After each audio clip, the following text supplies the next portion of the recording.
Welcome back, everybody. Tinokuchingamidzai mese.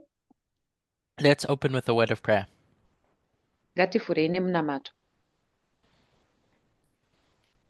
Dear God, Mwari wedu, as we gather again together, patiri kuungana zvakare pamwe chete, I pray that you may be with us once again ndonamata kuti muve nesuwo zvakare as we go through history and today.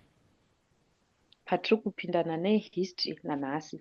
I ask for your blessing on each and every one of us this Sabbath. Ndokumbirawo chikomborero kune mumwe nemumwe wedu pasabata ranhasi. I pray this prayer in Jesus' name. Amen. Ndonamata munamato uyu muzita raJesu. Amen.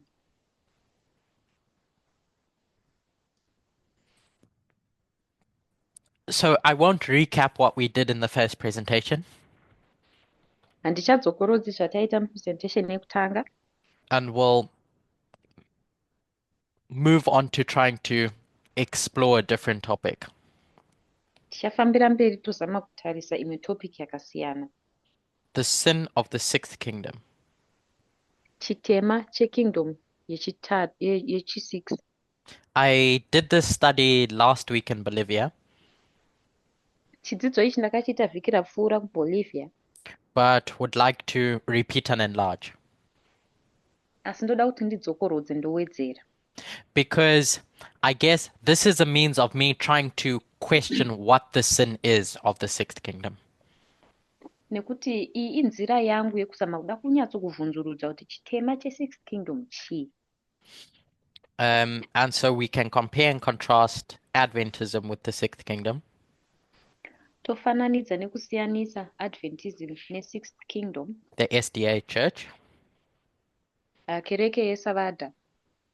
And in doing that, we can learn something about both of them. Mukuita izvozvi tinogona kudzidza chimwe chinhu pavaviri vacho. So this is the line of Acts 27. Iri line raActs 27, Specifically the ship of Alexandria. specifically chikepe cheAlexandria. The protector or defender of the people. Uyo inochengetedza kana kudzivirira vanhu. It's a ship defending or protecting the people within it. Chikepe chinodefenda kana kuchengetedza vanhu vari mukati macho. So this would be the USA or SDA institutions Saka inenge iri ma-institution esavadha neUSA that are supposed to protect the people within them. anofanira kunge achichengetedza vanhu vari mukati mavo. We know that the ship set sail in 1798. Tinoziva kuti chikepe chakatanga kufamba 1798. It continues on its journey through the years ahead. Makore anotevera chinoramba chiendera mberi nerwendo rwacho. But it goes off course in 1863. Asi chinozobuda mugwara muna 1863. Why in talking about the application of the SDA church, Mukutaura neapplication yeSDA church, why does it go off course in 1863? sei chichibuda mugwara mugore ra1863? What's the thing that we mark as sending the ship off course in 1863? Chii chatinomaka chinobvisa chikepe mumugwara muna 1863? Does anyone remember? Kana anorangarira here?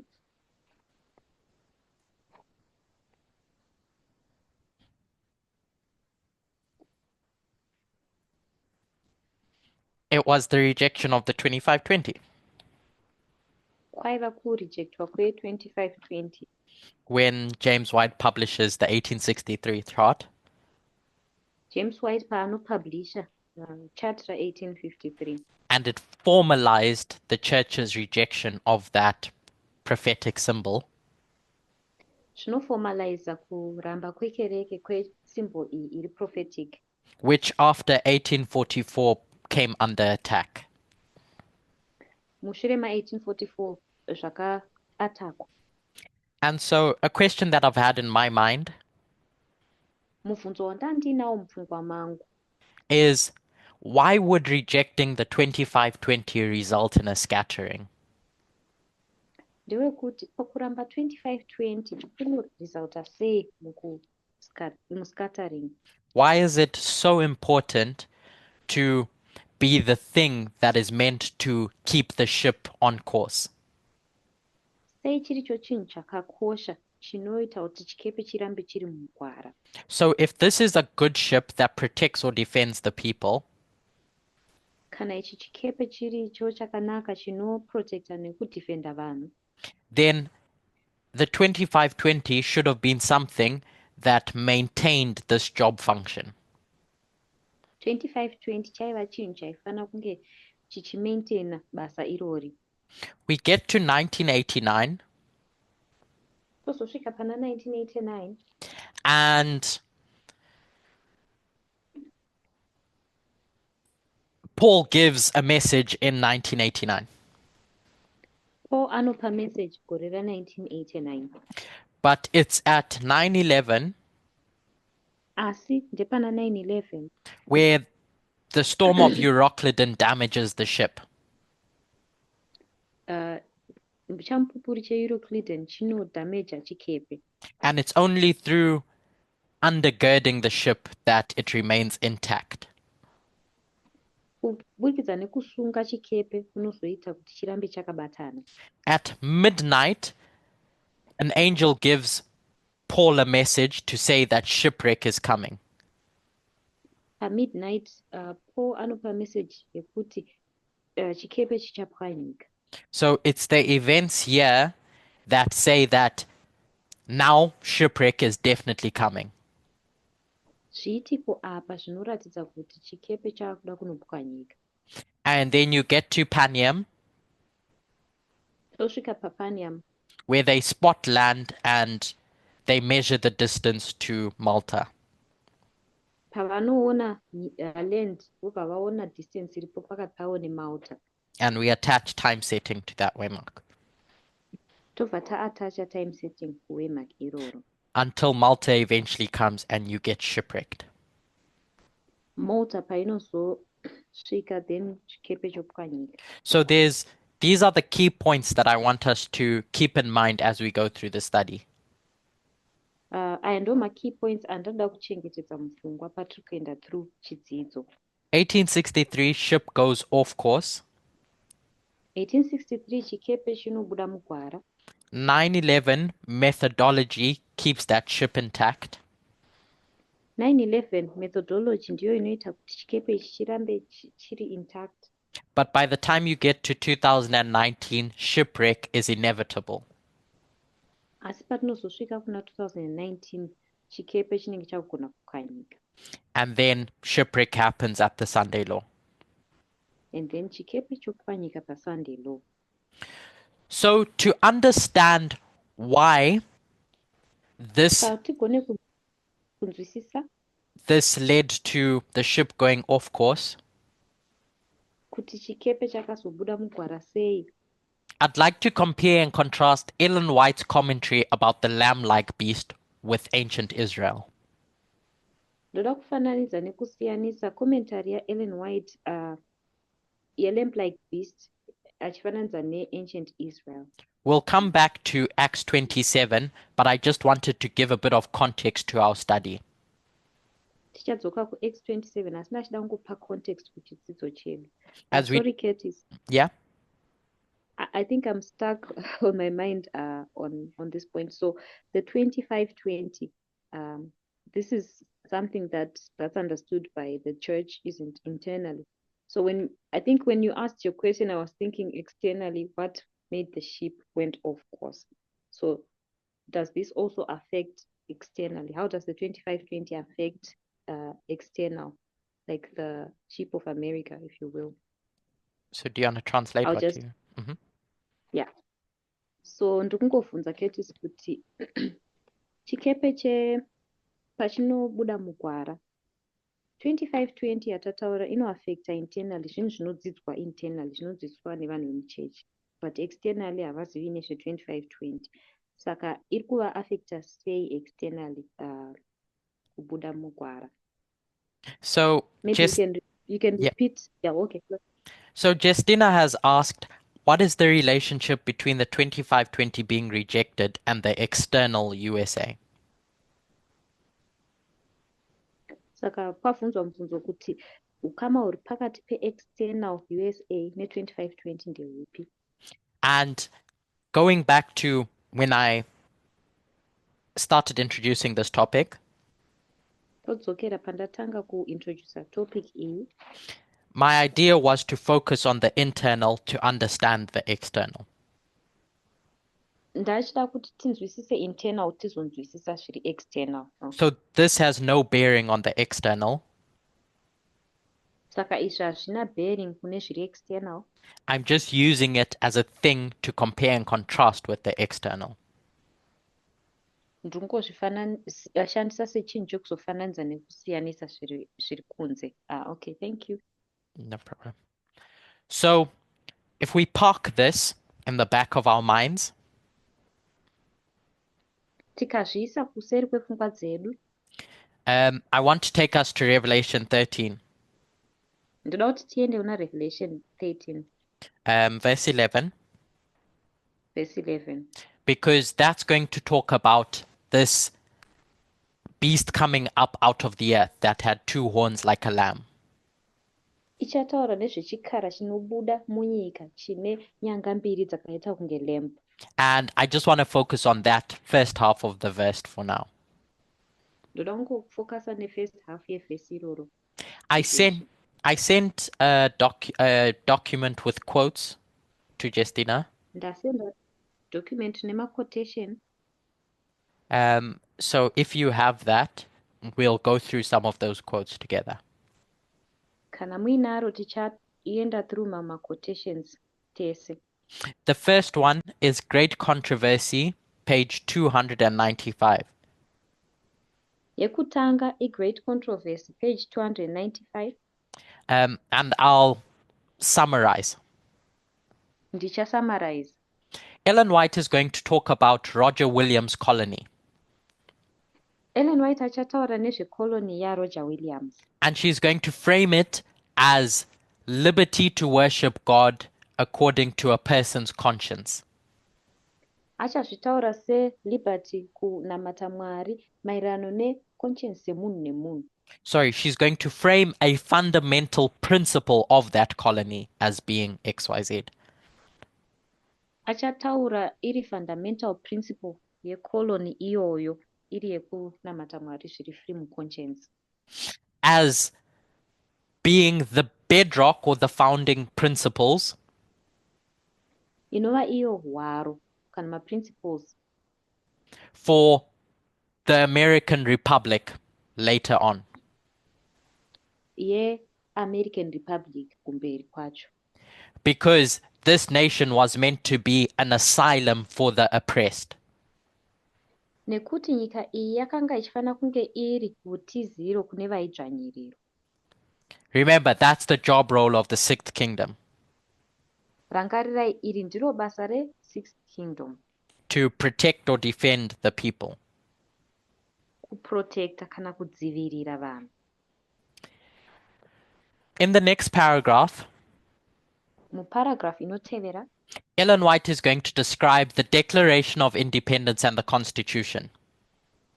Ellen White achatsanangura Declaration yeIndependence uye Constitution. And in the Declaration of Independence, Declaration yeIndependence, she's going to point out that it declares the following. Anonongedzera kuti inodeclare zvinotevera. That every human being is created equal. Kuti munhu wese akagadzirwa akaenzana.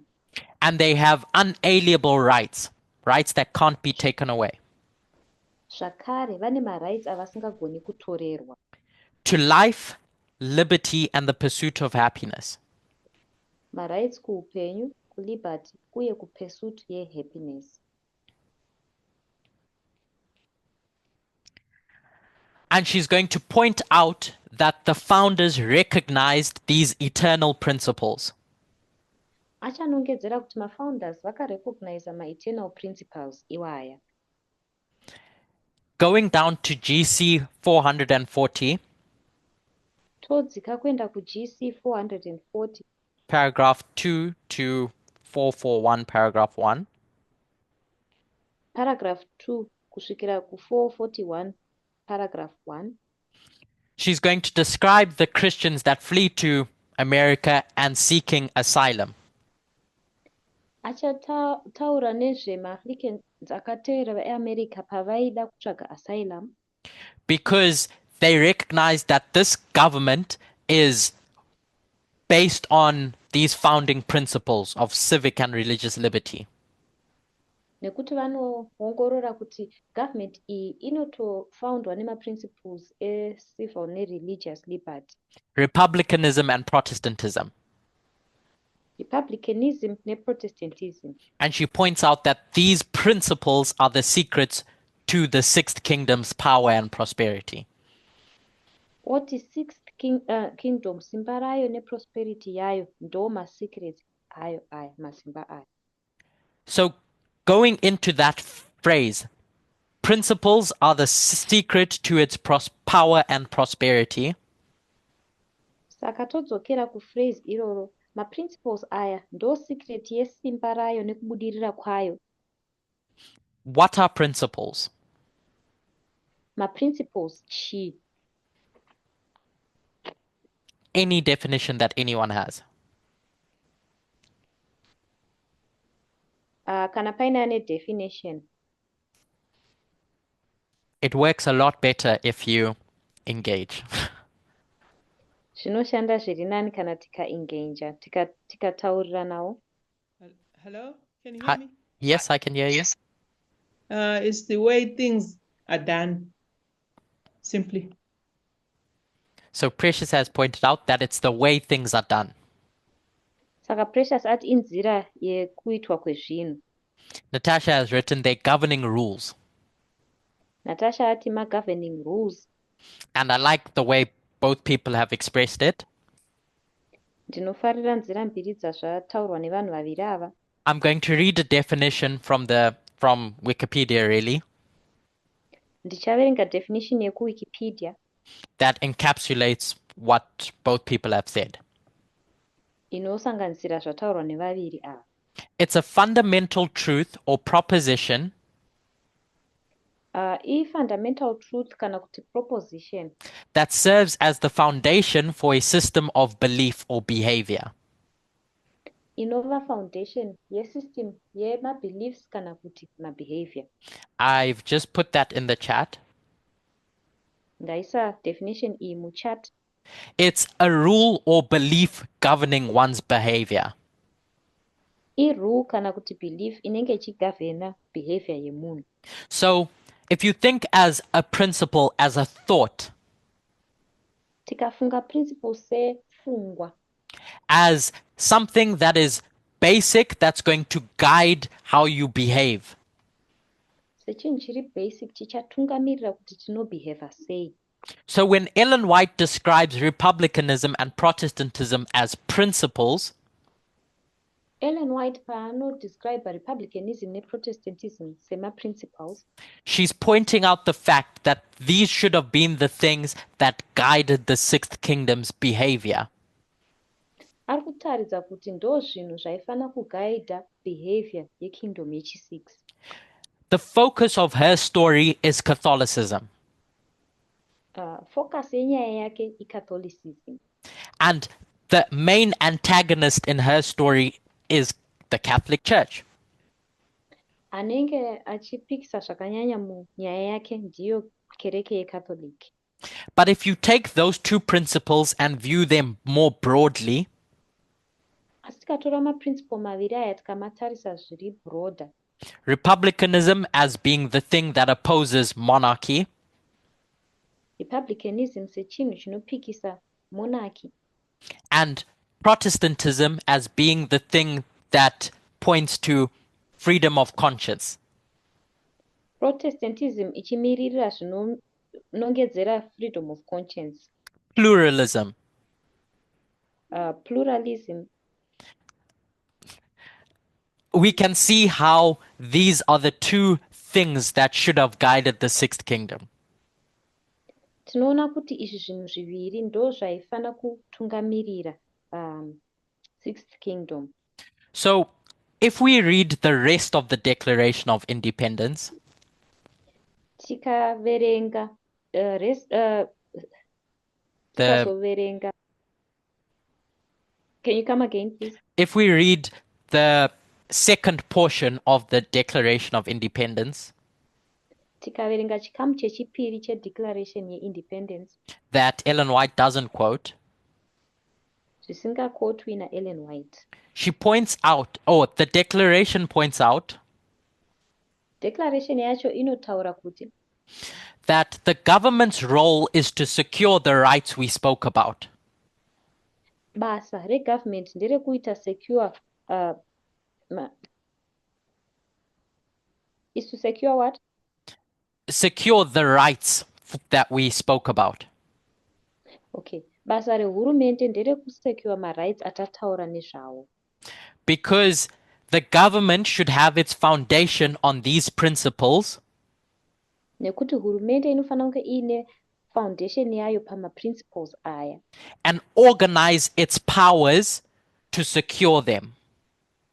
Yoorganize masimba ayo kuti igone kusecure zvinhu izvi. So there's principles Saka pane maprinciples that the government needs to organize its powers around to secure. ekuti hurumende inofanira kuorganize masimba yayo yakatenderedza zvinhu izvozvo. If you're a government Kana muri hurumende and you've just come out of a war to fight for these principles, mabva kubuda muhondo yekutorwira maprinciple iwaya, you're relatively new as a muchiri nation. vanhu vatsva, muchiri nyika ichangotanga. How do you ensure that the nation or the state you're building follows those principles? Munomeka sure sei kuti state kana nyika yamuri kuvaka iri kutevedzera maprinciples iwaya. You need to institutionalize them. Munofana kuita kuti zvive institutionalized. Because you need to enforce those principles. Nekuti munofana kuti principles waya ashandi. So there's different ways of understanding what an institution is. Saka pane nzira dzakasiyana dzekunzwisisa kuti institution chii. A basic definition I found Definition iri basic yandakawana is that an institution could be understood as an established law or practice. kuti institution inogona kunzwisisiwa se mutemo uri established kana practice iri established. So while a principle guides you to that rule, Principle ichiti leader kuenda kumutemo uwoyo, the institution is going to establish it. institution ndo ichaestablisha mutemo iyi. If you've heard of the term institutionalized slavery, Tikarangarira kutaura kunonzi slavery iri institutionalized or institutionalized sexism, kana kuti sexism iri institutionalized. it's because there's this way of life, Inyaya sexism, yekuti kune nzira yekurarama nayo iyi yesexism that has now been established through law or practice. inenge yachiestablishwa kuburikidza nemutemo kana kuti nepractice. And so your institution is a structured or established system of rules, norm, or practices. Saka institution yako istructure yema-rules nema-norms nema-practice akaitwa institutionalized. They bring stability or continuity to your principles. Zvinounza stability kana kuti maprinciples enyu aramba achienderera mberi. They give structure and rules to those principles. Anopa structure uye ma-rules kuma-principles iwaya. So when we think of those two documents that Ellen White spoke about, Saka tikafunga nezvemadocuments maviri akataurwa naEllen White, the Declaration of Independence and the Constitution, Declaration yeIndependence uye Constitution, which is which? saka ichi chii, chimwe chacho chii? I would think that the Declaration of Independence lays out a set of principles. Indofunga kuti Declaration of Independence inowaridza set yemaprinciples. It lists out the unalienable rights that humans have.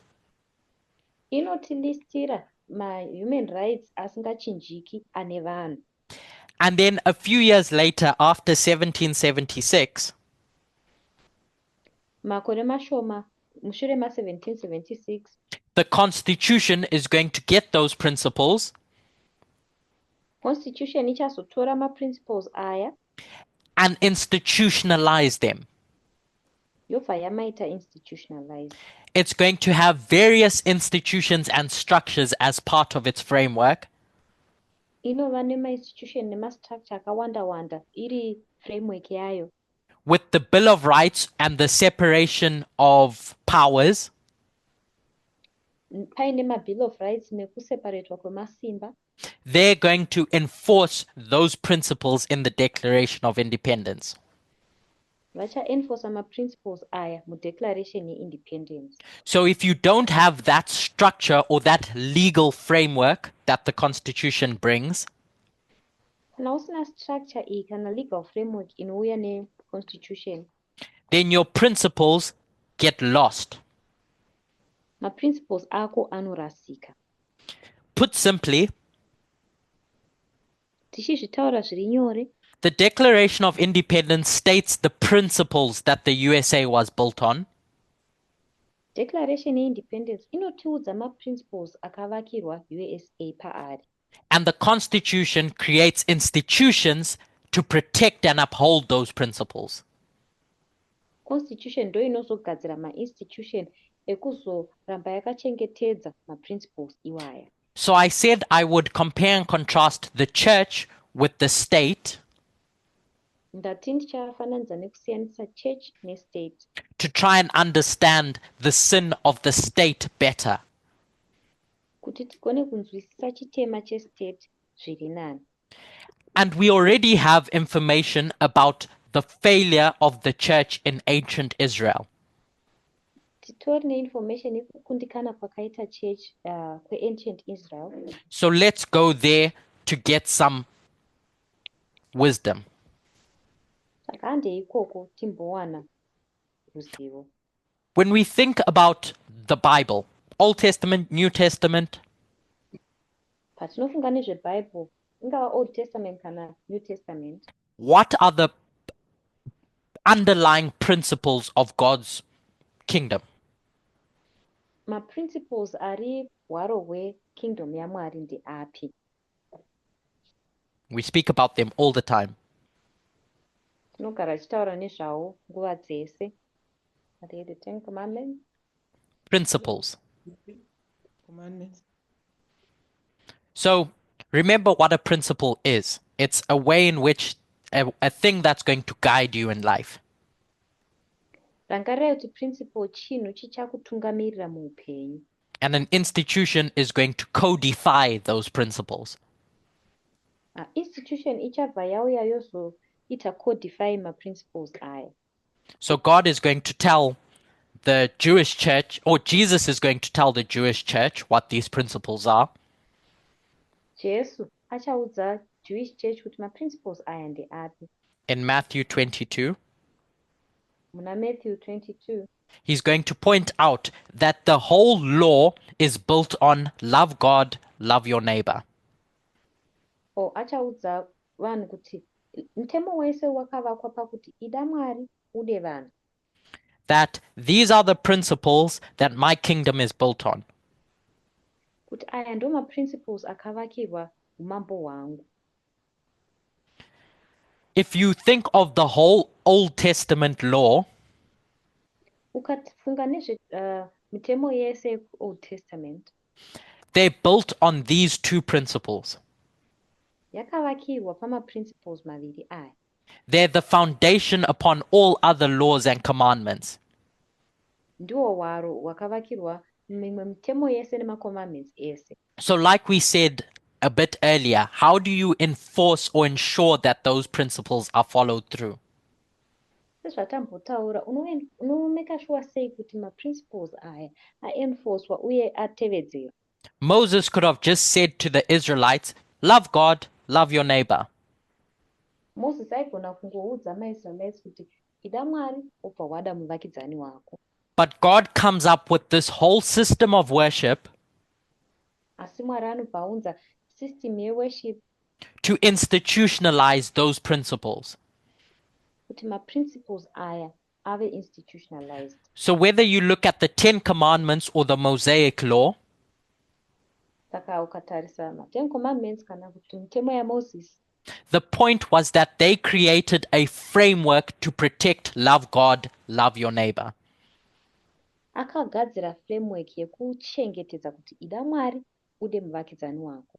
In the sanctuary service, the 10 Commandments, or the various other rites that they did, Musanctuary service, ma10 commandments kana kuti zvimwe zvese zvavaiita, the entire system acted as this covenantal institution.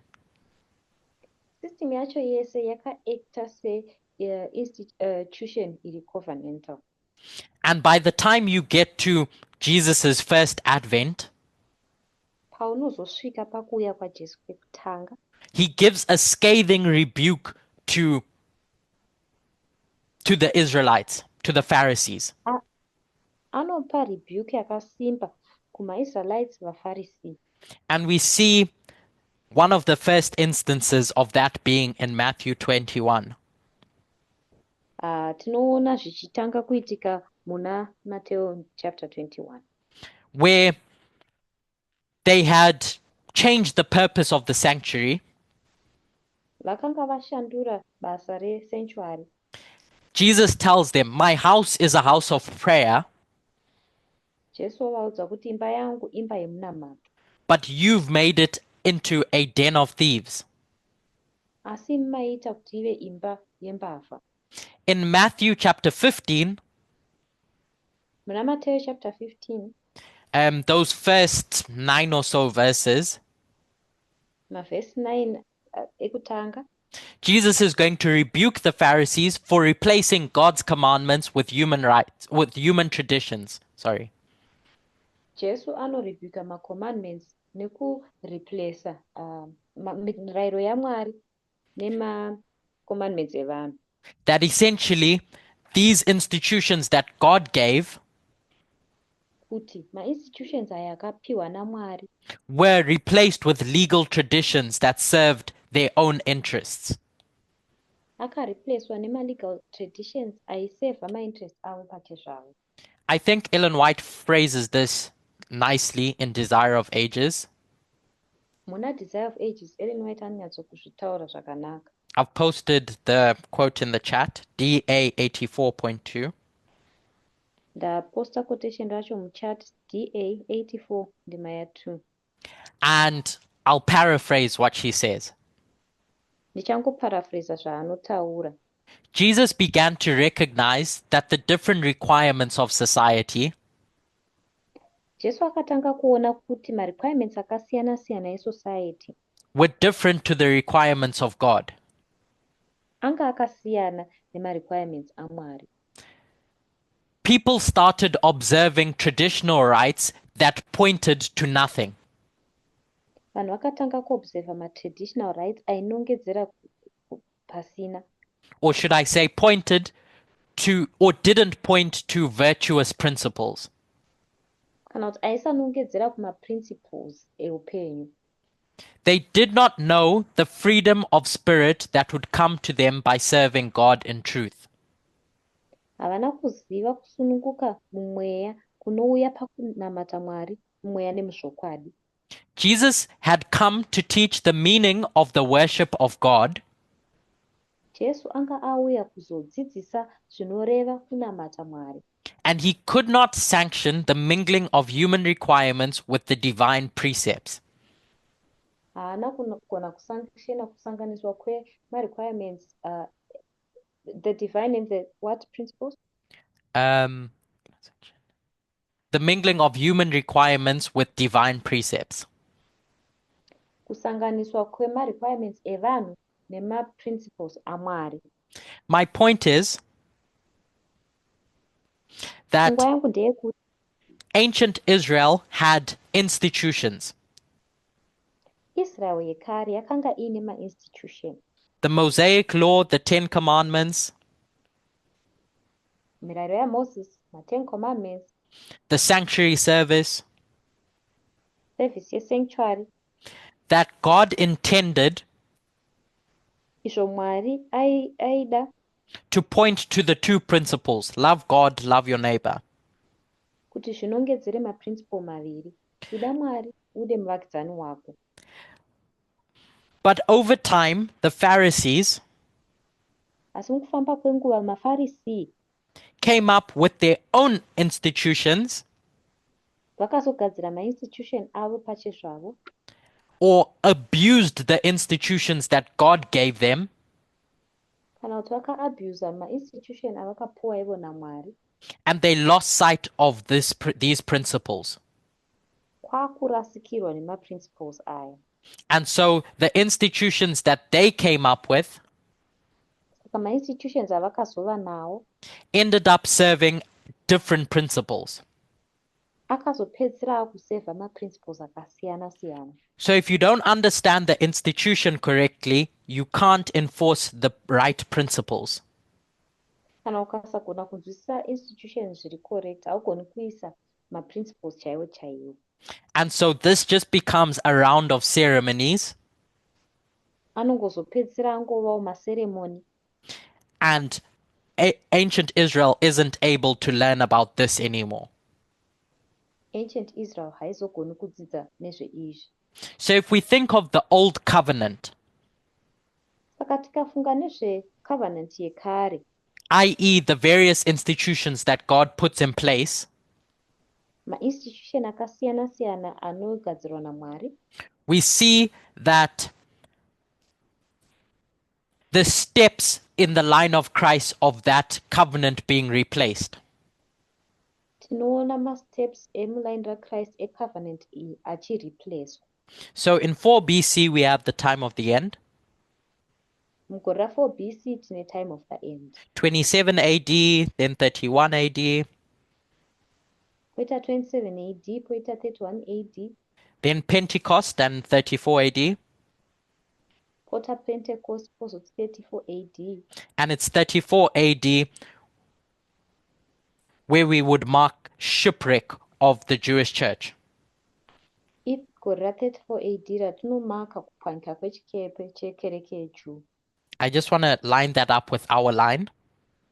Ndoda kungonanganisa nelaini redu, This is an old study. chidzidzo chekare ichi.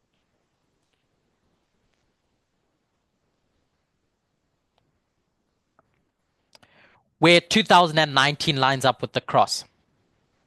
2019 ichinangana nemuchinjikwa.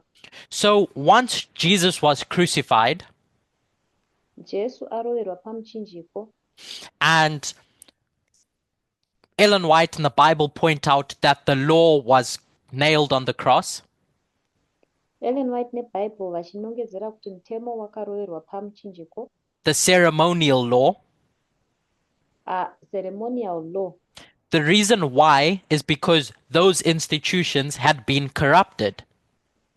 Mhaka ndeyekuti ma-institution aya akanga ava corrupt, Or had been lost sight of. kana kuti vakanga varasikirwa nekunyatsomanzwisisa.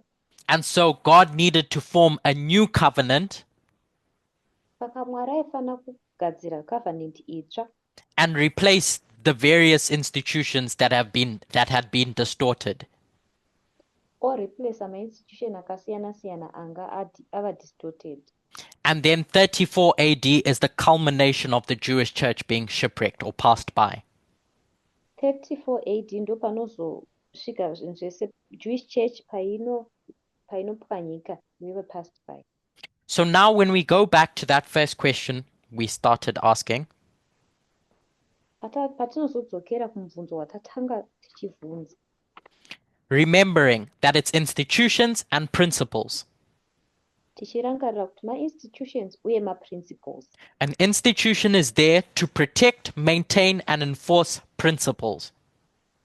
Institution iripo pakuchengetedza, kumaintaina nekuenforcer ma-principles. If we think about the 2520, Tikafunga nezve-2520, the context of it is that it is an institution. context yayo ndeyekuti i-institution. In verses 1 to 3 and then 14, Verse ya1 kusvika 3, then verse 14. God essentially says, don't make idols, don't worship those idols, keep the Sabbath, and reverence the sanctuary. Mwari woti musagadzira ma-idols aya, musanamata zvitombo izvozvo, chengetedzai sabata nekuremekedza temberi. As a way to protect the principles of love God, love your neighbor. Nenzira yekuchengetedza ma-principles ekuti idai Mwari mude muvakidzani wenyu. The 2520 packages all of that in this covenant between God and humanity. 2520 ndo inoputira zvese izvi mucovenant iri pakati paMwari nevanhu. And the 2520 is the thing that institutionalizes the covenant of blessings and cursings. 2520 ndo chinhu chino-institutionalize covenant yema-blessings nema-curses. So what happens when you reject or lose sight of an institution? Chii chinozoitika paunoramba kana kuti paunorasikirwa nemuono we-institution.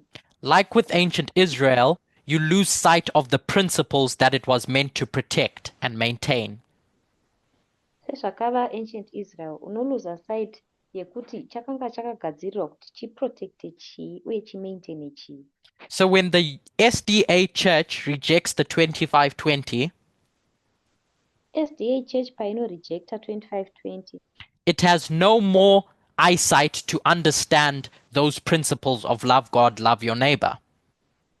inenge isisagoni kuona ma-principles aya ekuti ida Mwari ude muvakidzani wako. In 2 SM 102 paragraph 1, Muna 2 SM 102 paragraph 1, Ellen White is going to describe prophecy Ellen White achatitsanangurira prophecy as the mechanism to point out the man of sin. senzira yekunongedzera man of sin. So if you do not have prophecy, you can't understand the working of the man of sin. Kana usina chiprofita haugoni kunzwisisa kushanda kwa-man of sin. So once the 2520 is rejected and we go into this scattering, Kana 2520 yarambwa topinda muscattering iyi, you lose any bearing to understand social justice. unorasikirwa nebearing yekunzwisisa social justice Or to understand love your neighbor. kana kunzwisisa kuti idawo kwako. We see this at the beginning of modern Israel. Izvi tinozviona pakutanga kwemodern Israel. The Bible institutionalizes slavery within a certain framework, Bible ino-institutionalize slavery neimwe framework, and it's only by understanding prophecy koga nekunzwisisa prophecy that the Millerites could look around and see that the practice of slavery was a moral abomination. ma-Millerites ndo paakazogona kutarisa vakaona kuti practice yeslavery yaiva abomination, Despite the Bible appearing to permit this practice. zvisinei nekuti bhaibheri rine richita kunge rinotendedza kuita ikoko. My point is Pfungwa yangu ndeyekuti that it's the understanding of the 2520, kunzwisisiwa kwe-2520 the institution, institution yacho that helps maintain the outgrowth of those principles that we spoke about as time goes on. kunobetsera kumaintaina kukura kwemaprinciples aya nguva painofambira mberi. So we get to 1989 and prophecy is restored by Paul's preaching. Tosvika pana 1989 prophecy yorestoriwa nekuparidza kwaPaul. And methodology keeps that ship afloat in some shape or form. Methodology yoita chikepe chichirambe chichiflota neimwe But- nzira. But by the time you get to 2019, Paul is saying shipwreck is coming. Patinozosvika kuna 2019 Paul anenge akuti chikepe chaakunopwanyika. Which on the line of Christ lines up with the cross. Palaini raChrist zvinoonangana necross. Once the institutions are replaced, ancient Israel is bound for shipwreck. Institutions are replaced for ancient Israel inonoputsika. So by the time you get to 2019, the ceremonial law gets nailed on the cross. Patinozosvika kuna 2019 ceremonial law inorovererwa pamuchinjiko. In essence, SDA's institutions are no longer fit for purpose. Zvoreva kuti mainstitution esavadha haachagoni kushanda basa ravo. And the new church that rises up after the Sunday law Kereke itsva inozosumuka after Sunday law is established with new institutions to safeguard the two principles, love God, love your neighbor. inoestablishwa nemaprinciples maviri ekusafeguarda mainstitution, ida Mwari ude muvakidzani wako. There's various institutions that make up the SDA church's belief system. Kune mainstitution akasiyana-siyana anogadzira SDA church belief system. The first one that we've spoken about is prophecy. Yekutanga yatataura nezvayo ndiyo prophecy. How that institution needs to be upheld to understand the rights of humanity. Kuti institution iyi inofanira kusumudzirwa sei kunzwisisa vanhu. But the SDA church lost sight of that in 1863. SDA church yakaluza sight ye-institution iyi. Ellen White tells us that marriage is one of the primary institutions of God's church. Ellen White anotiudza kuti iyi ndiyo imwe primary institution yekereke yaMwari. By not understanding this institution correctly, Mukusanzwisisa institution iyi zvakanaka, just like ancient Israel Pharisees did not understand their institutions, ancient Israel yakatadza kunzwisisa mainstitution ayo, they lose sight of the principle of equality, vakaluza sight yeprinciple yeequality, and so could never have accepted LGBTQ, same-sex marriage. havana kugona kuzomboaccepta LGBTQ kana kuti same-sex marriage.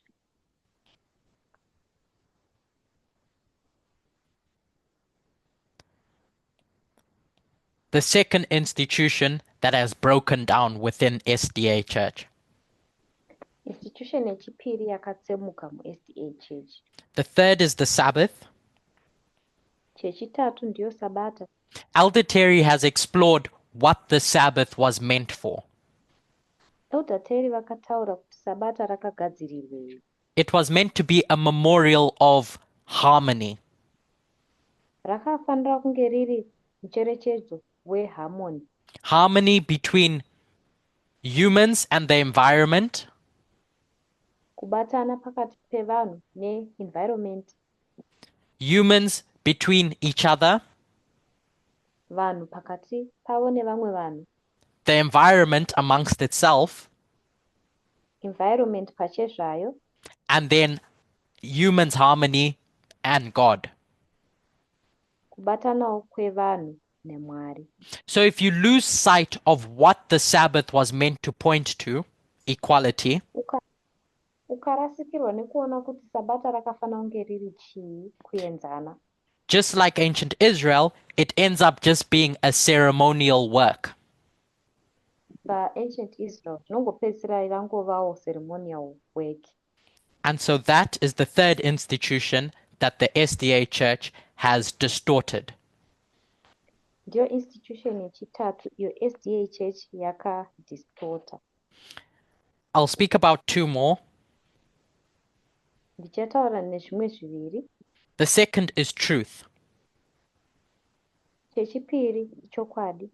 How do we handle dissenting voices with regards to, or differing opinions with regards to truth? Tinobata sei maopinion anosiyana nesu maererano nechokwadi? Do you get disfellowshipped because you understand doctrine differently? Unodisfellowshipwa here nekuti unonzwisisa doctrine zvakasiyana? Or do you wait for the truth to eventually win the day? Kana kuti unomirira kuti chokwadi chizogona kukunda? So by the various disfellowshipping that the SDA Church has done over doctrine, Saka nekudisfellowshipa kwakaitwa pakasiyana-siyana neve-SDA maererano nedoctrine, it has fallen foul of the institution of freedom of thought, or the principle of freedom of thought. chakatadza pa-institution ye-freedom of thought.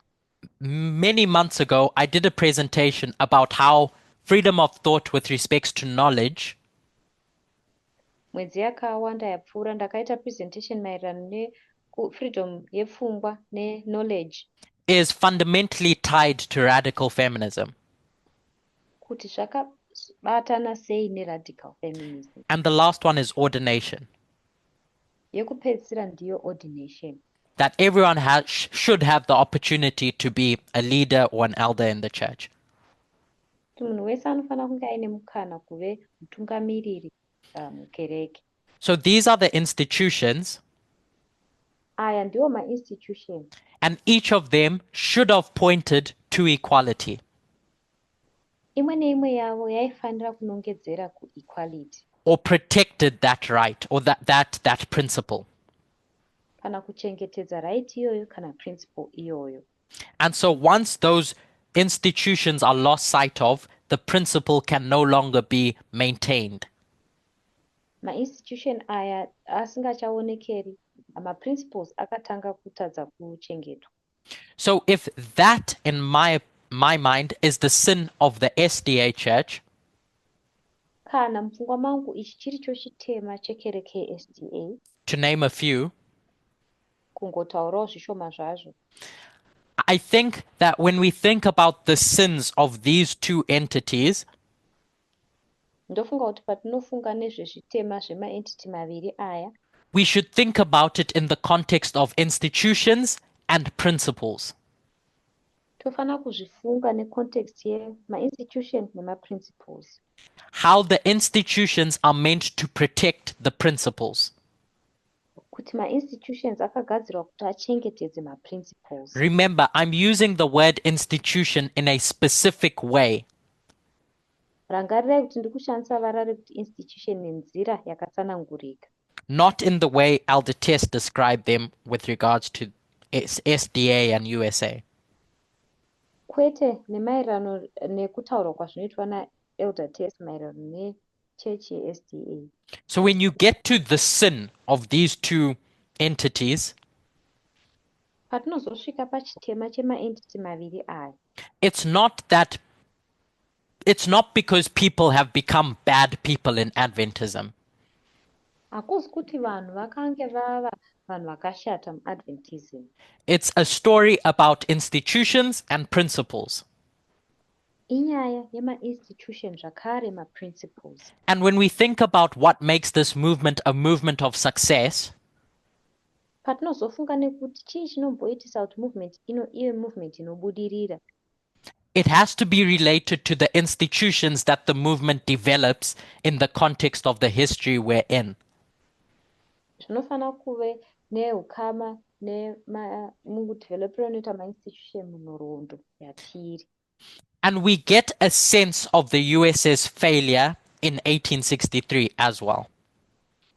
Tinobva tava nekakunzwisisa kekutadza kwakaita USA muna-1863 zvakare. So if the 2520 sent the SDA Church off course in 1863, Saka 2520 kana yakaburitsa chikepe che-SDA mugwara muna-1863, what sends the USA off course in 1863?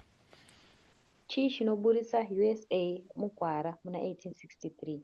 Elder Tess talks about "In God We Trust" as being the Oh. marker. Elder Tess vanotaura munongedzo wacho uri "In God We Trust." And I think that's one of the aspects of it. Ndo imwe yema-aspects azvo. But I want to read 1T 264. Asi ndoda kuverenga 1T 264. Remember, you have the North and the South. This is in the context of the Civil War. Tine North ne-South izvi zviri mucontext ye-Civil War. Without proving it, I'm just going to say the North represents the Sixth Kingdom, Tisingazvipruvhi tichangoti North inomiririra Kingdom yechi-6, and the South represents the Seventh Kingdom, South ichimiririra Kingdom yechi-7, the Lamb and the Dragon. Lamb ne-Dragon. I can't read it in full, so I encourage you to read it on your own. Handigoni kuzviverenga in full, saka ndokukurudzirai kuti muverenge mega. But Ellen White points out that there are two problems. Asi Ellen White anopointa out kuti pane matambudziko maviri.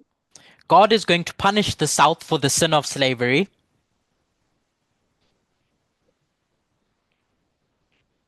Hello? May you come again? My network just disconnected. That's okay. God is going to punish the South for the sin of slavery. Mwari achapanisha veku-South nechitema che-slavery. And God is going to punish the North for so long suffering its overreaching and overbearing influence. Mwari For- opanisha Mhm. okay.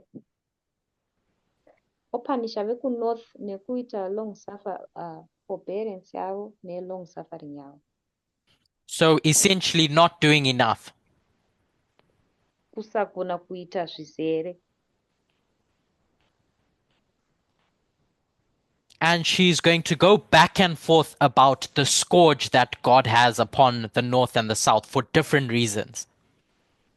Vacharamba vachingoita back and forth pane mapunishments anenge aripo eku-North neeku-South nema-reasons akasiyana.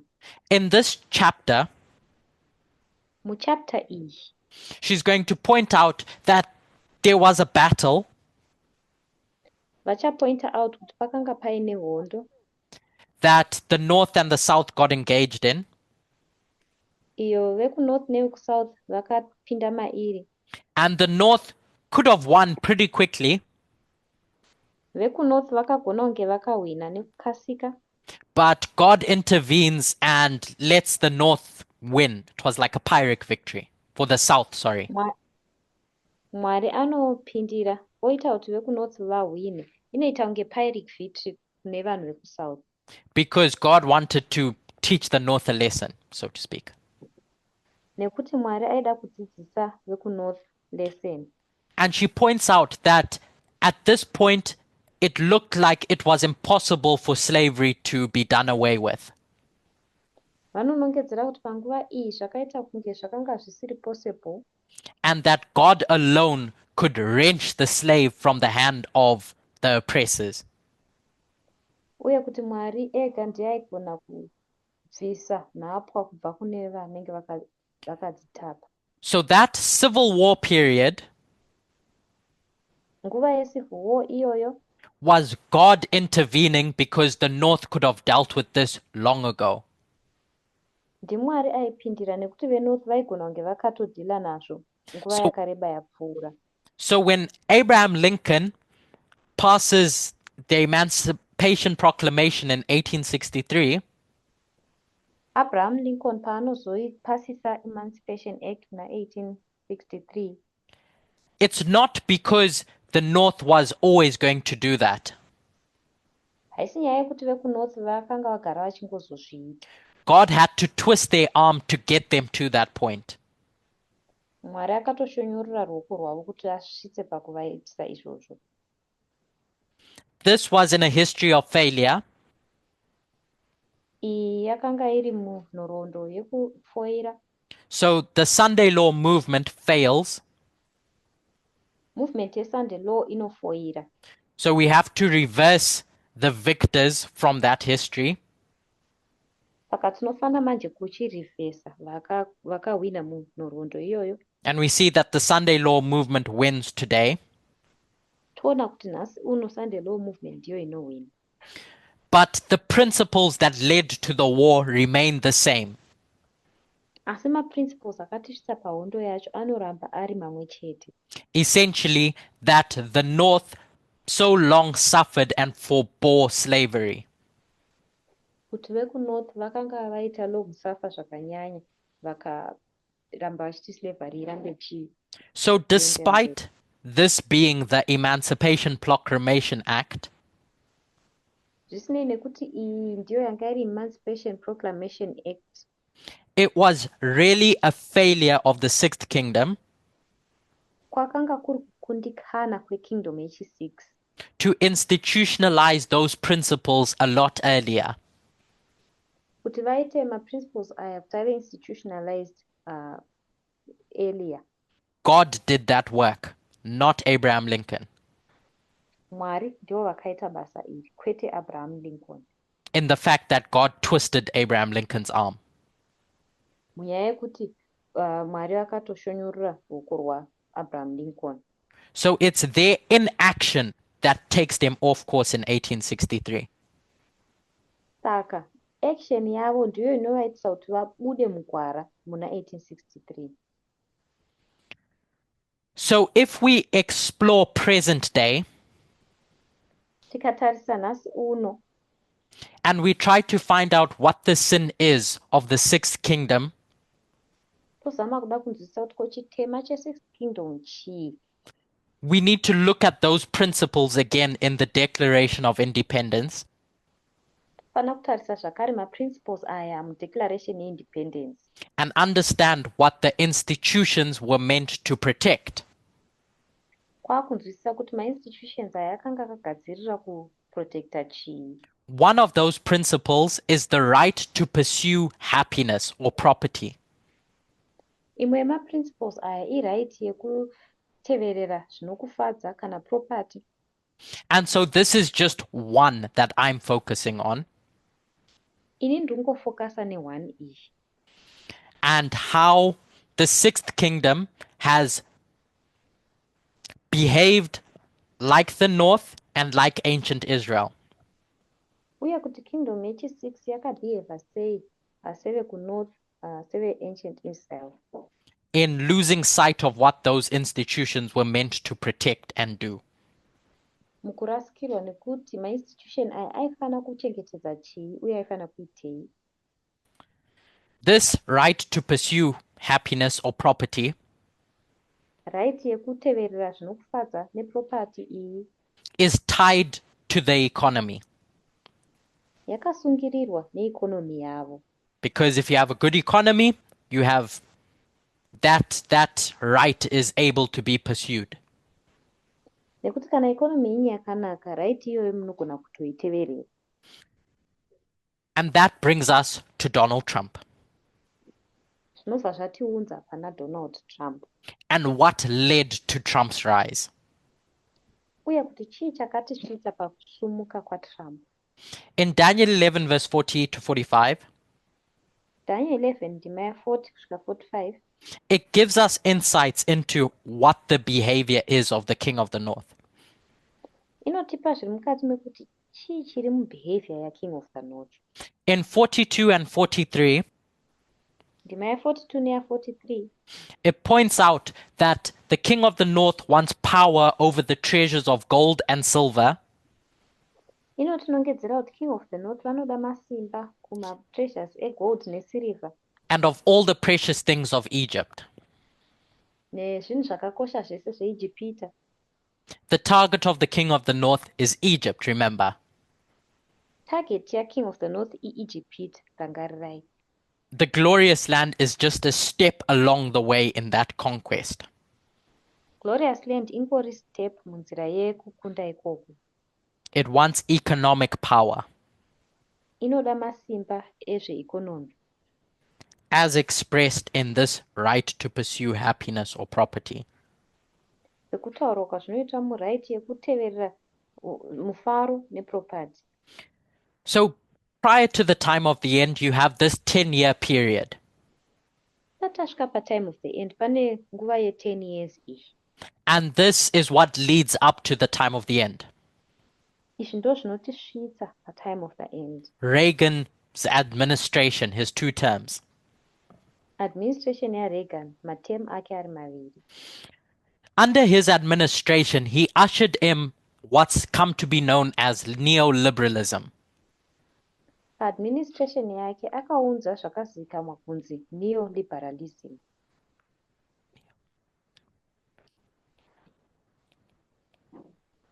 Prior to Ronald Reagan, Tasvika pana Ronald Reagan, we had what was called the New Deal. tine chakadaidzwa chichinzi New Deal. I just want to bring up that graphic. Ndoda kungounza graphic yacho. To try and emphasize where we are in history, to point to where we are in history. Kuti tinongedzere kuti tiri papi munhoroondo. We had the New Deal liberalism pretty much from 1932 to 1968. Tine liberalism yeNew Deal kubva kunana 1932 to 1968. 1932 kusvika 1968. It was put in place by FDR, Franklin Roosevelt. Yakaiswa naFDR, Franklin Roosevelt. And it's what brought about this switch between the different parties, the realignment. Izvi ndo zvakazounza kushanduka pakati pemapati maviri aya, realignment. The initiative was to get the government more involved in the economy. Zvavaida kuita, vaida kuti hurumende ive more involved munyaya dzeeconomy. It wasn't a full abandonment of capitalism, Kwakanga kusiri kuita abandon zvachose capitalism, but reformed how economics works under a capitalist model. asi zvakagadzira patsva kuti pazasi pemodel yecapitalist economy inoshanda sei. So the idea was that the government could spend more to stimulate the economy. Pfungwa yacho yaive kuti hurumende inogona kuspenda zvakanyanya kuti zvigobatsirawo ikonomi yavo. And so if we think of the modern welfare state, Tikafunga nezvenyika dzakapfuma dzanhasi, social security, etc. in the USA, zvesocial security nezvimwe zvakadaro muUSA, they're birthed during this era of FDR. zvinozvarwa munguva iyi yaFDR. So going back to where we were, Tichidzokera patatiri, by the time you get to the 1970s, patinozosvika kunana 1970, people had started losing confidence in the New Deal vanhu vakatanga kurasikirwa neconfidence muNew Deal because the economy started suffering from what was called stagflation. nekuti inflation yavo yakatanga kusafa chaidaidzwa chichinzi stagflation. Now, I am not an economist, Ini handizive zveeconomy, so I'm going to simplify a lot of what we discuss. saka zvatiri kutaura naizvi ndichangozvitaura nenzira yakapfava. It's a lot more complex that I'm going to give it justice. Zviri complex zvakanyanya than zvandichazvitaura. But essentially, the US had found itself in a mix of high inflation and high unemployment. Asi US yakanga yazviwana iri musituation yekuti unemployment yakakwirira, inflation yakakwirira. Which the New Deal or the economics that came out of the New Deal couldn't resolve. Economics dzakabuda muNew Deal hadzina kugona kugadzirisa nyaya idzi. There's a bunch of crises that take place surrounding oil that drives their prices up. Pane macrisis akawanda anoitika akatenderedza oil anoitisa kuti maprice akwire. But more specifically, Europe is now rebuilding after World War II. asi zviri specific Europe inenge yakuvaka patsva mushure meworld war II yapera. And so a lot of the world's manufacturing had been done in the USA. Manufacturing dzakawanda dzenyika dzakanga dzichimboitwa kuUSA. But Europe and Japan rebuild, and now they start producing competitive goods. Asi Japan neEurope zvakutanga kuvaka patsva zvakutogadzirawo magoods aiita competition. American manufacturers have competition now in Europe.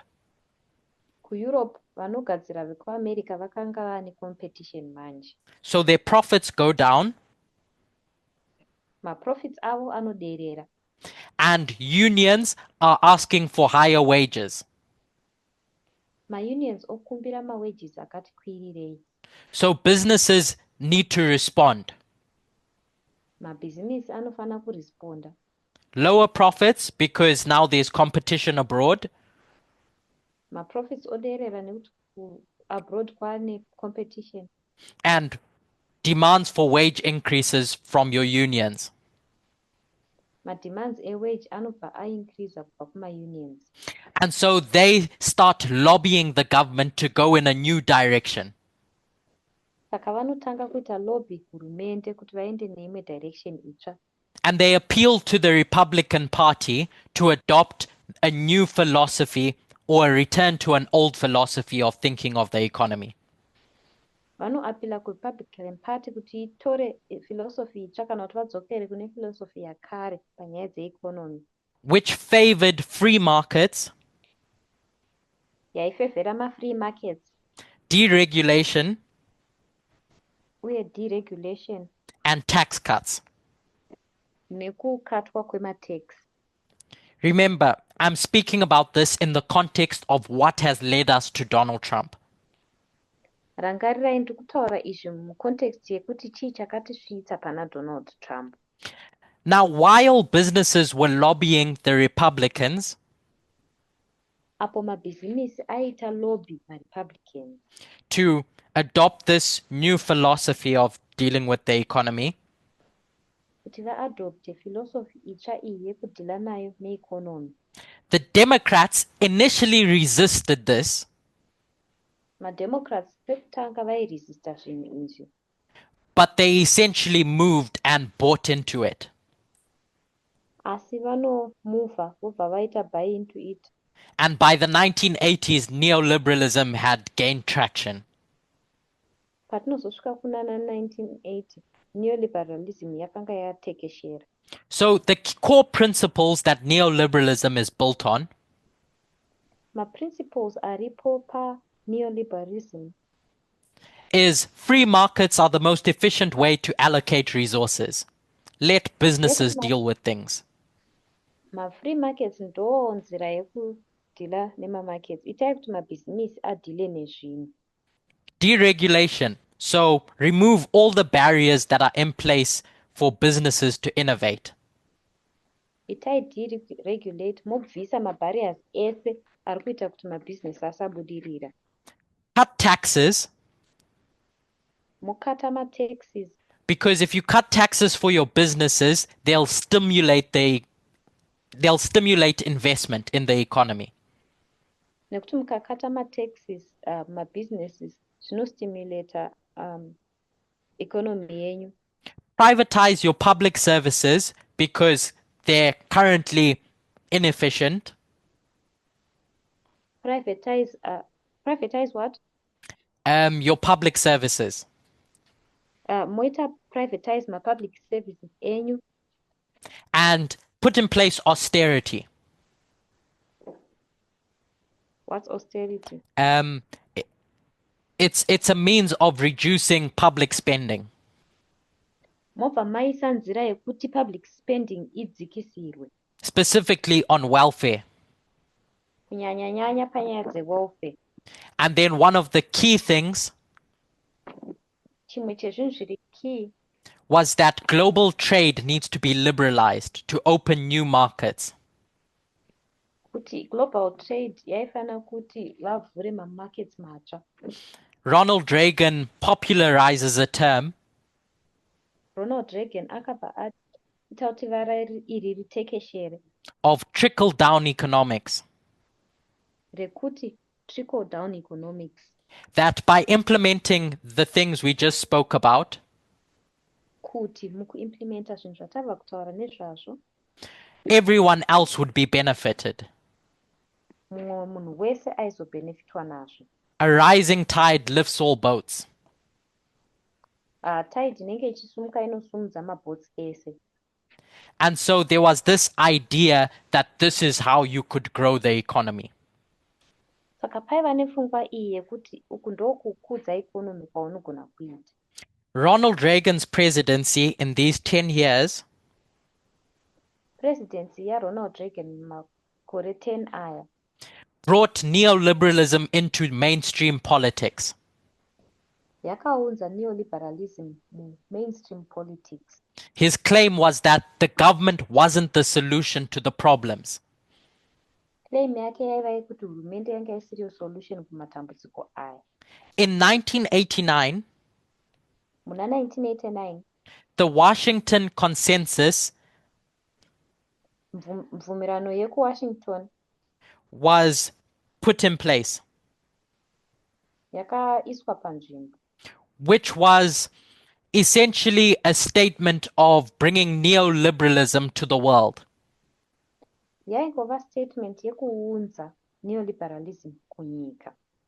Because the idea was that the USA has adopted this school of thought. Pfungwa yaiva yekuti USA yanga yaadopta school of thought iyi. So let's take these policies or principles to the developing countries around us. Saka ngatiendesei pfungwa idzi kune ma-countries ari kudevelopa. In 1991, there was an economic crash, a recession, Gore ra1991 pakava nekukrasha mueconomy yainzi recession. and people started feeling that there was something fundamentally wrong with the US economy. Vanhu vakatanga kunzwa kuti pane chimwe chinhu chiri wrong chete neeconomy yeUSA. Because wages stagnated Nekuti mibhadharo yevanhu yakatanga kumira and manufacturing jobs started being shipped overseas. mabasa emanufacturing akatanga kuendeswa mumhiri kwemakungwa. Because if you're a US business, Nekuti kana uri bhizimisi remuUSA you'd rather have your services in Mexico or the Philippines where you could pay people cheaper. waiisa maservices ako kuvanhu kana kuti vekuphilippines kana mexico vaunobhadhara zviri chipa. And so the thought was this would resolve the economic problems, but it didn't. Saka pfungwa yaiva yekuti izvi zvaizogadzirisa matambudziko economy asi hazvina kugadzirisa. During this time, Clinton gets presidency, Panguva iyi Clinton anova president and he starts backing this idea of the neoliberal consensus. anotanga kutsigara pfungwa iyi yeneoliberal consensus. And he shifts after having originally resisted neoliberalism. Anoshifta asi anombotanga amboresista neoliberalism And concedes to its thinking by the time you get to the plowing in our dispensation. anobva asvika pakuwirirana nayo patinosvika panguva yeplowing mudispensation redu. At the formalization in that dispensation, Paformalization yedispensation iroro he passes what was known as the Welfare Reform Act. akapasisa yaizikamwa ichinzi Welfare Reform Act. And we'll read a bit about that in the document that I sent across. Mudocument randambotumira tichaverenga zvishoma nezvayo. As this ended traditional welfare guarantees under previous administrations. Pazvakagumisa mawelfare akanga ari mumashure mumaadministration aiva mumashure. It was a turning point in the trajectory of US social policy. yakanga iri turning point mutrajectory yepolicy yeUSA. So what was it? Saka chaiva chii? It was called in full the Personal Responsibility and Work Opportunity Reconciliation Act. I'll put that in the chat. Yakadaidzwa zvizere ichinzi Personal Responsibility and Work Opportunity Act Opportunity Reconciliation Act. and Opportunity Reconciliation Act. PRWORA. Ndiyo yataurwa PRWORA. Was signed into law on August 22, 1996. Yakaiswa semutemo August 22, 1996. And he famously has been quoted as declaring Akakotwa zviri famous achinzi akanga achideclare that they are ending welfare as we know it. kuti welfare sezvatinoiziva vari kuiita kuti igume. And it replaced a long-standing New Deal program Zvakareplace New Deal program yanga yagara kwenguva refu with temporary assistance for needy families, TANF. netemporary assistance yemafamilies aiva needy yanzi TANF. And the idea was to promote personal responsibility and reduce dependency on government assistance. Pfungwa yakanga iri yekupromota personal what? Responsibility and reduce dependency on government assistance. Personal responsibility voreduce dependency kubetserwa nehurumende. Because the public had turned against welfare, Nekuti public yakanga yaita turn against welfare. And media had started creating narratives around what were called welfare queens. Media yakanga yatanga kutaura nezvevavaidaidza vachiti ma-welfare queens. A pretty discriminatory term to describe black women and single mothers. Ivara rinodiscriminata rinodescribe madzimai vatema nevanamai vari single. Who people felt were abusing the system. Avo vanhu vaifila kuti vari kuabhusa system. And so the Republican Congress under Newt Gingrich, I think his name was. Congress ye-Republican paiva pasi paNewt Gingrich. Is now going to call for Clinton to cut welfare significantly. Yakabva yati Clinton akate welfare zviri significant. So that's why it happened. Ndomhaka zvakaitika. Let's read about some of the outcomes. Ngatimboverengai zvimwe zvakazobuda mazviri. So you'll find all this information on Wikipedia. Information yese iyi munogona kuiwana paWikipedia. I just pulled together a few sections Ndangotora zvikamu zvishoma shoma to understand the impact that it had. kunzwisisa impact yayakanga inayo. In the section under impact on Wikipedia, Pasection yakanzi impact paWikipedia. it points out that I'll just read it.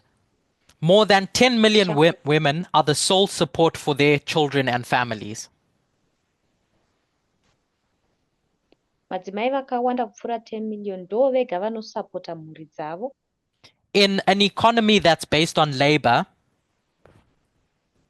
Mueconomy iri based nelabor. the patriarchy pushes women to service sector jobs.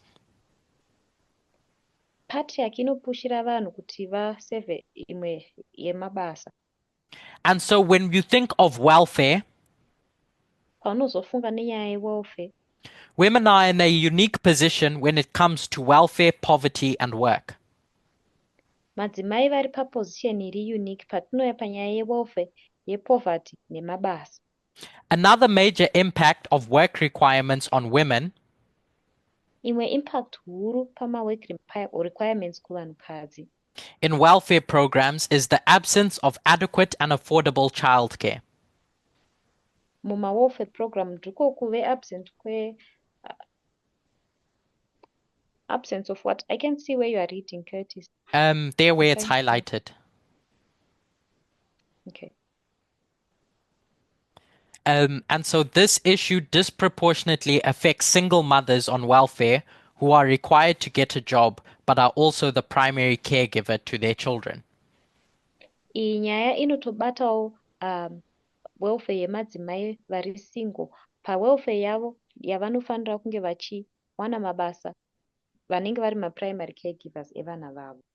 In reading some of the consequences, Mukuverenga mamwe emaconsequence, scrolling down, it impacted a whole bunch of things. zvakava neimpact kune zvinhu zvakawanda.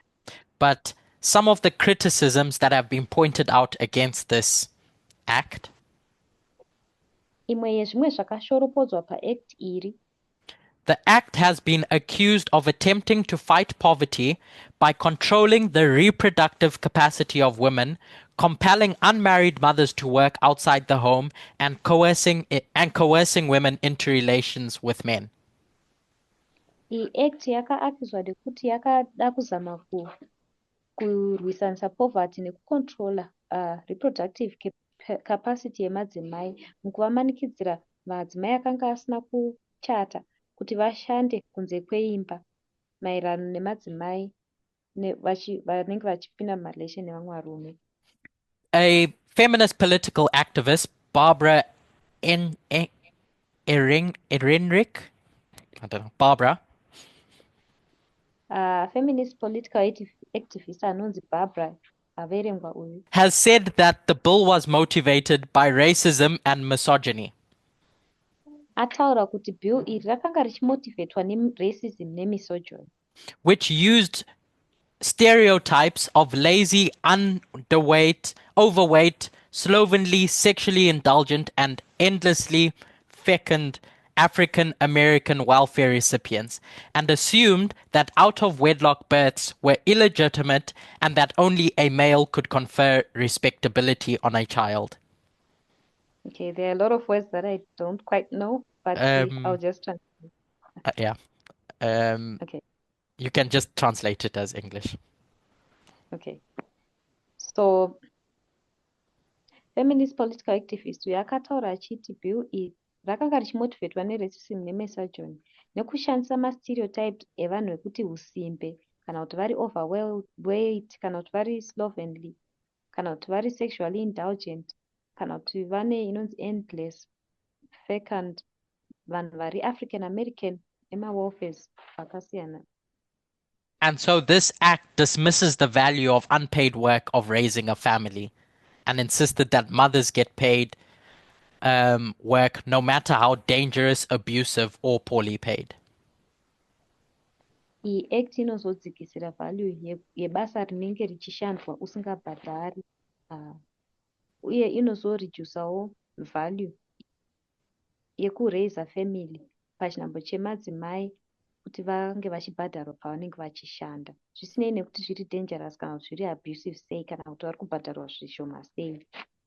So, and then you can go through the rest of the article.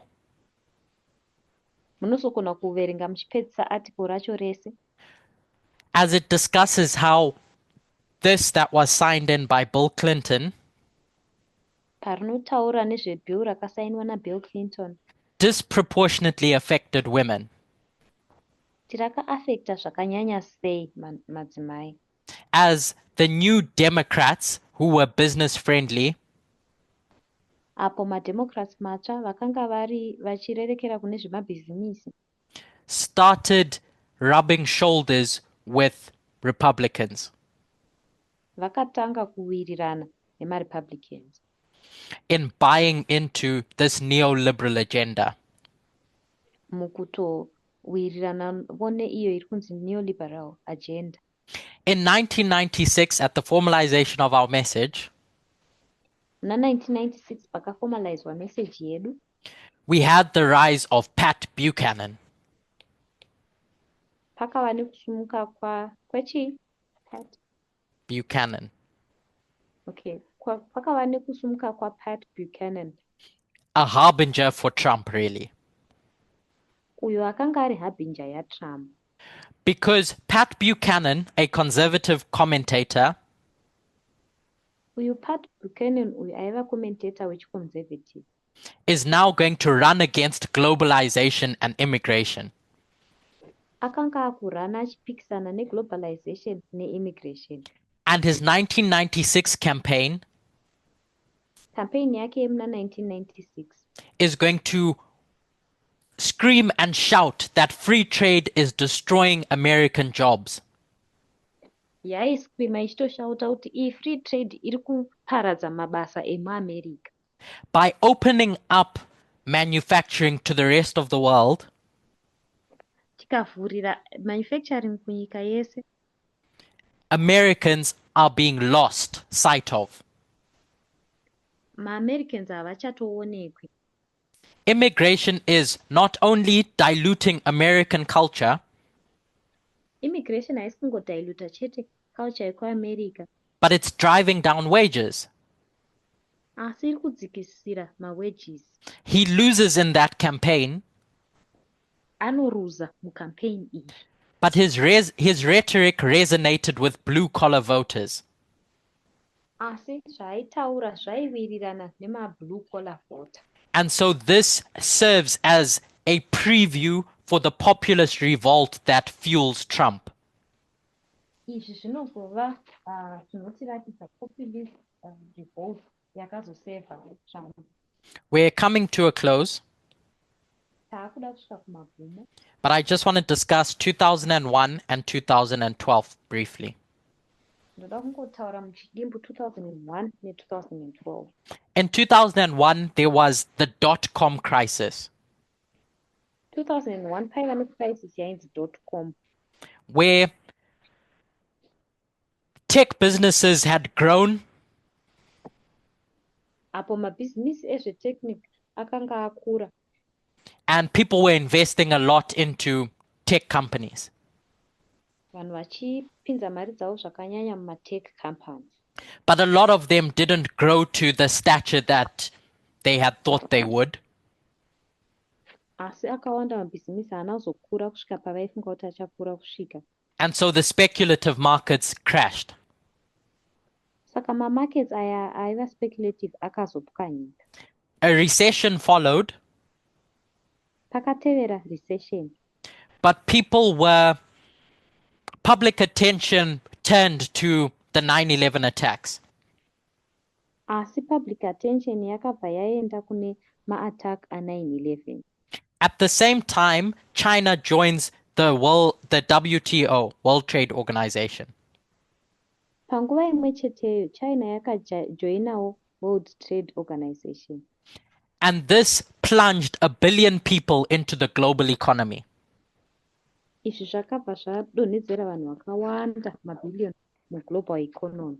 US firms offshore production to China, Mafirm eku-US vakaita offshore maproduction avo kuChina to take advantage of the cheap labor there, kuti vatore advantage yecheap labor yaiveko. and American manufacturing shrunk even more. Manufacturing yekuAmerica yakabva yadzikira zvakanyanya. The trade deficit with China starts to explode. Trade deficit neChina yakatanga kuputika. And this was a massive acceleration of globalization. Iyi yakanga iri acceleration yakakura zvikuru kuglobalization. Consumers gained cheaper goods, Maconsumer vakawana magoods ari cheaper, but a lot of industrial workers lost their jobs and communities. asi maindustrial worker vakawanda vakarasikirwa nemabasa avo nemacommunity avo. Which brings us to 2009 and the Tea Party movement. Zvobva zvatiunza pana 2009 nemovement yeve-Tea Party. 2008, financial crisis happens, 2008 panoitika financial crisis. and to try and resolve that crisis, Obama does two things. Kuzama kugadzirisa crisis iyi, Obama anoita zvinhu zviviri. He bails out the banks Anobaila out mabhengi and institutes some welfare programs to help the poor. oinstituta mamwe mawelfare program kuti abetsere varombo. So, the key beliefs of the Tea Party as it grew Mabeliefs ari key eTea Party payaikura were in opposition to big government and taxes, aipikisa mabig government uye matax, and their primary motive for purging the Republican Party motive yanga iri primary yekuita purge Republican Party was because of the 2008 crisis. yaiva nyaya yecrisis ya2008. They tried to fight with Obama 2012 2012 vakazama kurwisana naObama because there's two things that they hate: nekuda kuti kune zvinhu zviviri zvavaivenga, the banks mabhengi and giving our money through tax to the poor. nekupa mari yavo kuburikidza nematax kuvanhu varombo. So if you think of society as broken up into three groups, Tikafunga nezvesociety ichipatsanurwa mumaboka matatu, the middle class in the middle, middle class iri pakati, I don't like calling it a class, but so we'll call it the rich, handifariri kuidaidza nchiti class but tichaiti vapfumi, and the poor. then varombo. So this middle group of people, which forms the majority of a country, Iri middle group revanhu rinova ndiro majority yenyika, is where the Tea Party come from. ndiko kunobva Tea Party. They're angry with Obama for bailing out the banks, Vanotsamwira Obama kuti akaita bail out mabhengi and giving handouts to the poor, achipa mahandouts kune varombo, because it's their tax that's going to pay for the poor. nekuti tax yavo yaizobhadharira vanhu varombo. They split society into givers and takers. Vanopatsanura society voti pane vanopa pane vanotora, And they felt that the rich and the poor keep taking from everything the middle has to give. vakafila kuti vari rich uye vari poor vanoramba vachingotora zvinhu zvese But- zviri kupuwa nevanhu vari middle. But after they failed to unseat Obama in 2012, Asi vakundikana kubvisa Obama mugore ra2012, they turned their eyes on the Republican Party primarily. vanobva vaisa maziso avo kuRepublican Party zviri primary. And the thing we mark as being the marker for the purging of the party in 2014 Chatinomaka sepurging yeparty mugore ra2014 was when Eric Cantor lost the primary race to a Tea Party challenger. ndipo apo Eric Cantor akaruza primary race kuTea Party challenger Because Eric Cantor was too close to Wall Street, the rich. nekuti Eric Cantor akanga ari padyo padyo chaizvo neveWall Street vanova vapfumi. And this was the attack against the neoliberal consensus that the Democrats and establishment Republicans had formed. Ndiyo yaiva attack pakuwirirana kwakanga kwakaita maDemocrats nemaRepublicans. And this is what brings us to Trump. Izvi ndizvo zvinotiunza kuna Trump. As he sounds Pat Buchanan's economic nationalism, Paanenge achiita maungira economic view yaPat Buchanan, he embraces the Tea Party rage anombundikira rage yeveTea Party and laments with populist anger at immigration, outsourcing, and political elites. ochema neruzhinji rune ruchichema neimmigration vachioutsota mamwe needs economy atauro. So when he denounces NAFTA, the North American Free Trade Agreement, Saka paano denounce North American Free Trade, it's all within this context of these countries keep taking from America, from the USA, sorry. nyika dzese idzi dziri kuramba dzichitora kubva ku-USA. And so while Trump represents this break from the neoliberal consensus, Saka Trump paari kurepresenta break yekubva ku-neoliberal consensus, and he bastions tax cuts and deregulation, which were neoliberal ideas, achitaura nezvema. Sorry, can you come again? Oof, I don't know what I said. He breaks away from this neoliberal consensus, Anozvibvisa kubva ku-neoliberal consensus iyi, but he retains some of its core principles, tax cuts and deregulation. asi anochengetedza mamwe maprinciples ayo, ma-tax cuts nema-deregulation.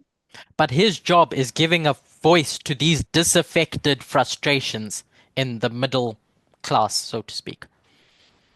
Asi basa rake riri kupa izwi kune ava vari disaffected, vari mu-middle class. So when we go back to understanding the Sunday law, Patinodzokera kukunzwisisa zviri-Sunday law, and the fact that the king of the north is a hammer in God's hand to punish the sixth kingdom, the glorious land, uye kuti king of the north ihama muruoko rwaMwari yekupanisha sixth kingdom, glorious land.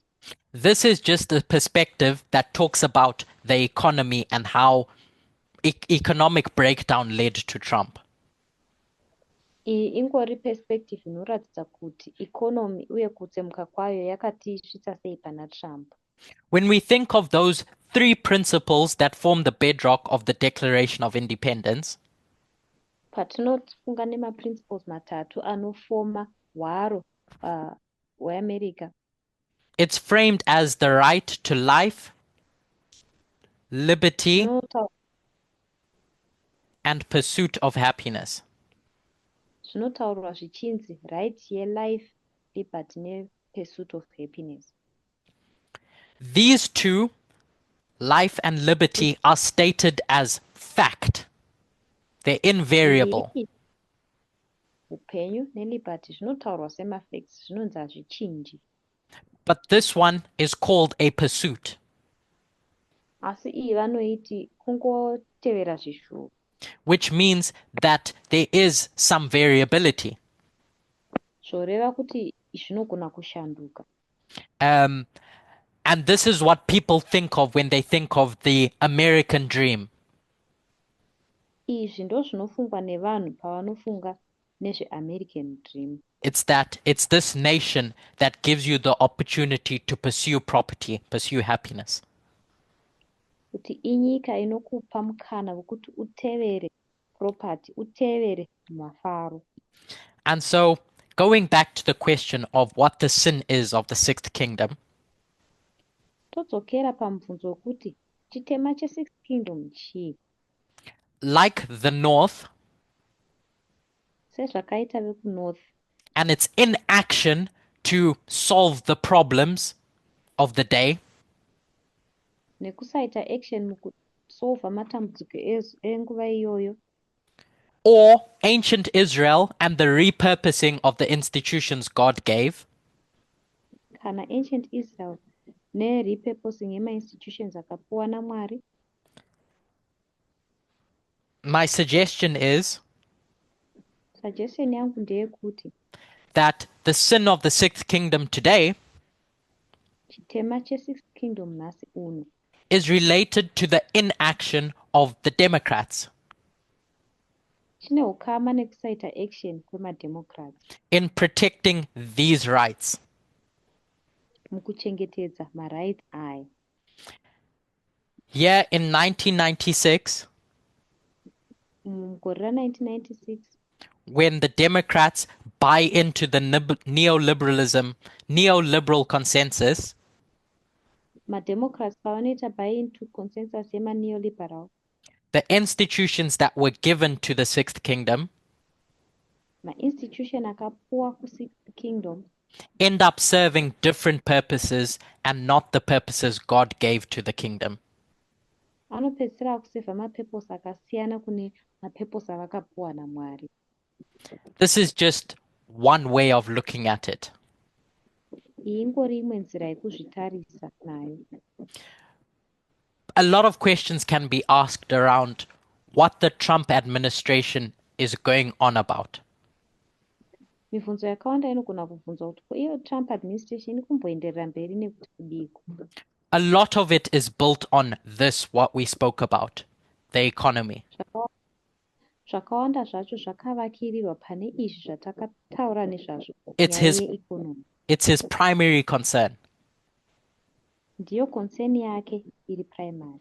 The Tea Party rose up because of the economy Tea Party yakasumuka nekuda kweikonomi, and how immigration affects the economy. uye kuti immigration inoaffecta sei ikonomi. To close, when we think of the Sunday law and, or should I say, the national Sunday law and the worldwide Sunday law waymarks, Mukuvharira patinofunga National Sunday Law neWorldwide Sunday Law mawaymark aya, Daniel 11 verse 41 and Daniel 12 verse 1, Daniel 11 verse 41 na Daniel 12 verse 1, we can see how Panium, the formalization before the national Sunday law, tinogona kuona kuti Panium formalization yaiva kumashure meSunday Law is an agitation that builds up to the national Sunday law. i-agitation inobuilda up kuenda kuNational Sunday Law. In the same breath, the agitation of the worldwide Sunday law starts at the national Sunday law. Nekutaura kumwe chete, agitation yeWorldwide Sunday Law inotanga paNational Sunday Law. So Trump's behavior with regards to the trade wars going on Saka muitire uri kuita Trump maererano nematrade war ari kuitika aya can all be understood in the context of what the King of the North wants power over. zvinogona kunzwisiswa zvese kuti King of the North ari kuda masimba pamusoro pei, And what the King of the North is trying to resolve within the glorious land. uye kuti King of the North ari kuzama kugadzirisa chii mukati meGlorious Land, Or what they want power over. kana kuti vari kuda masimba pamusoro pechii. I'm sure that as we go on, we're going to learn more about the King of the North and the sin of the Sixth Kingdom. Ndoziva kuti tikaramba chienderera mberi tichadzidza nezvaKing of the North nechitema cheSixth Kingdom, But the primary takeaway that I want to get from this asi primary takeaway yandoda kuti titore kubva pane izvi is that the sin should be understood in the context of institutions and principles. kuti chitema ichofanira kunzwisisa maererano nemainstitutions uye nemaprinciples. So I don't know if you want to go straight into Q&A or pray and close and then go into Q&A. Handizivi kuti tongopinda muQ&A here kana kuti tonamata tovhara tobva tapinda muQ&A. I think we can just pray and then get into the Q&A. Otherwise the video will be too long. Okay. So let's close with a word of prayer. Ngativharei mumunamato. Dear God, Mwari wedu, I pray that as we examine ourselves and examine the movement, ndinonamata kuti patiri kuzvizamanica pachezvedu uye tichizamanica movement, we may investigate the various institutions that we are raising up, tinogona kuinvestigata mainstitutions akasiyana-siyana atiri or kuudza, putting back into their rightful place, should I say. kana kuti atiri kudzosera panzvimbo yawo chaiwo chaiwo. And I pray that they may align with your will to protect those two fundamental principles. Ndonamata kuti agonangana nekuda kwenyu kuprotecta mafundamental principles iwayo. To love our neighbors, Kuda muvakidzani wedu, equality, kuenzana, and use that as the parable to learn to love you. toshandisa izvi separable kudzidzira kukudai. I pray all these things in Jesus' name. Amen. Dona Matasha Msheseji Mstara Jesu. Amen.